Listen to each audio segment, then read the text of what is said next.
Inicialmente, eu e minhas amigas produzimos essa atividade de uma entrevista que foi proposta pela professora Rosângela, que dá aula de análise e redação. E eu vou falar um pouco sobre o nosso entrevistado, Maianso Rodrigues. Maianso Rodrigues é esposo de Elisângela e é pai de Mariane e Iva Lucas. Ele atua como professor de Química e trabalha na educação há 24 anos. Fez a licenciatura em Química pela PUC Goiás, mestrado em Química Inorgânica pela UFG e atualmente cursa MBA em Gestão Escolar pela USP e está como coordenador de estudos do COP. Olá, tudo bem? Você sempre sonhou em ser professor? Por que você se interessou em cursar Química?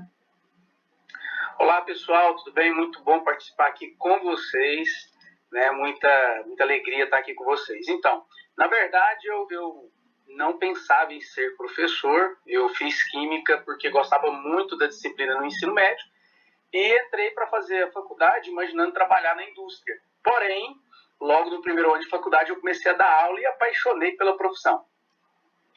O senhor sempre atuou no ensino médio como professor de Química? Então, quando eu comecei a dar aula, eu dei aula para o ensino fundamental, boa parte da minha carreira é no ensino médio, mas também atuei na universidade, dando aula na PUC Goiás. Cheguei a dar aula de outras disciplinas mais no início da carreira, dei aula de física, dei aula de biologia e matemática. Porém, a maioria esmagadora, né, da minha carreira foi sim com aulas de química, atualmente trabalho só com química. O que você recomenda para os professores que estão iniciando a sua carreira como professores? Então, é muito importante que o professor, não só no início da carreira, mas sempre esteja se atualizando, estudando e preparado para as aulas. Agora, é muito importante também para quem está começando a carreira entender o seguinte, que hoje em dia a aula, ela tem que ser, o professor tem uma função muito mais mediadora do conhecimento, organizador do conhecimento, uma vez que os alunos já detêm boa parte do conhecimento, dado a facilidade de encontrar as informações na internet. E certamente agindo como mediador é como ele conseguirá, né, manter a turma ativa, participativa e engajada. Das experiências que presenciou no campo da educação, qual delas considera mais significativa no seu trabalho? Então, o mais significativo que eu vejo na carreira de professor é quando você consegue efetivamente fazer com que o aluno entenda algo que você está explicando. É muito bom a cada dia, a cada aula que você está ministrando a aula e algum aluno fala assim, poxa, então é isso, nossa, Ou seja, o entendimento ele é muito válido. Então, para nós professores, esse entendimento ele tem uma valia muito grande. É de encher o coração quando termina uma aula e um aluno, uma aluna passa e fala assim, professor, obrigado pela aula. Ou seja, esse sentimento de ter valia, de ter importância, é o que nos move enquanto professores. Quais são as dificuldades diárias que os professores passam dando aula, na sala de aula? Então, o maior desafio, ainda mais nessa época pós-pandêmica, é de reter a atenção dos alunos. É de você conseguir, durante toda a aula, manter os alunos ligados dentro do seu raciocínio, acompanhando a sua aula.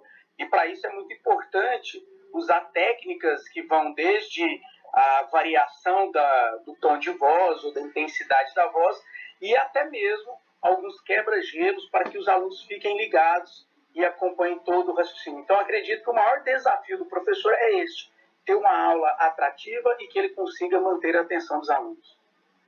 Como você lida com os erros dos seus alunos? Então, o erro, por muitas vezes, ele é entendido de uma forma errada. Pessoas desistem, pessoas param, pessoas se traumatizam e estagnam frente a erros. Porém, o erro, ele é o maior professor que existe. Eu posso ilustrar essa situação que quando você está andando na rua, se você cair em um buraco no dia seguinte, passando pelo mesmo local, você desvia. Porque na caminhada, no dia anterior, houve um erro. E aí você agora já está preparado para acertar. Assim também deve ser os erros em relação ao aprendizado. Um erro ele tem que ser didático, e para ele ser didático, você precisa entender o que faltou para a linha do raciocínio, entender o que faltou para o real entendimento, e a partir disso não errar mais. Então que o erro a partir de hoje, para todos que estão ouvindo essa entrevista, seja um professor e não seja um bloqueio na tua vida. Todos sabemos, né, que nós estamos na pós-pandemia. E com a pandemia, houve consequências e perdas pedagógicas. Quais são elas? Então, nós educadores, nós pensávamos que existiriam gaps de conteúdos, que a gente ia ter que lidar com algumas lacunas criadas durante a pandemia. E, de fato, isso aconteceu. Mas a maior dificuldade que encontramos nessa época pós-pandêmica é justamente a inquietude dos alunos devido ao novo modelo que se estabeleceu na pandemia de aulas remotas.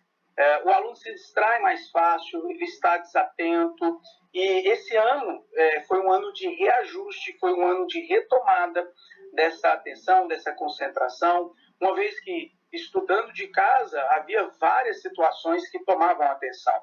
Então, dentro de sala de aula, foi mais difícil essa questão de retomarmos a atenção dos alunos, os alunos acostumarem a assistir uma aula da forma devida e com um real entendimento. Então, esse foi o maior desafio deste ano. Mas acredito que no ano que vem já estaremos bem mais adaptados. Qual é o recado que o senhor gostaria de deixar aos ouvintes? Bom, o recado que eu gostaria de deixar para todos é que, independentemente da sua escolha de carreira, né, independentemente do que você almeja ser, sonhe alto, almeje o melhor, idealize aquilo que você quer ser e seja feliz. E não deixe que nada venha tirar esse objetivo seu, seja a dificuldade, seja os obstáculos. Que a sua vontade, que a sua dedicação seja maior do que os obstáculos, que você venha vencer e ser feliz. Esse é o recado aí para todos vocês. Quero aqui despedir do Mai Anderson, quero agradecer a nossa professora que propôs essa atividade para a gente, a professora Rosângela. Quero agradecer a todos os participantes, os pais, né, que estiveram do nosso lado. Agradeço a todos a participação do entrevistado. Espero que vocês tenham gostado. E é isso, gente. Muito obrigada.